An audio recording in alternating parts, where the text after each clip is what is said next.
எங்க அப்பா ரணதீரன் அவ்வளவு பெரிய வீரரா? நான் உனக்கு ஒரு கதை சொல்றேன்.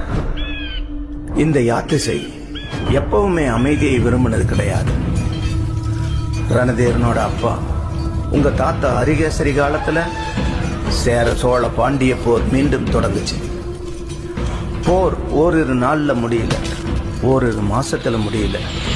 பின்னடையும் சேரப்படை மீண்டலும் சூரியன் போல திரும்ப திரும்ப வந்தாங்க. காலம் சுழன்றாலும் போர் முடியல. அரிகேசரியோட முதுமை காலம் அவரை கோட்டைக்குள்ளேயே முடக்கிடுச்சு. ரணதீரன் பாண்டிய படைக்கு தலைமை பொறுப்பை ஏத்துக்கிட்டான். இதுதான் பாண்டியன் வீழ்த்த சரியான நேரம்னு சேரன் நினைச்சான். சோழனை துணை கலைச்சான். சோழனோட கொங்கு, கர்நாடகா 6 வேளிர் கூட்டம், 10க்கும் அதிகமான குறுங்குழு கூட்டங்களுமா எல்லாருமா பாண்டியனை எதிர்த்தாங்க. அதுல எங்க எய்னர் கூட்டம் சோழனுக்கு துணை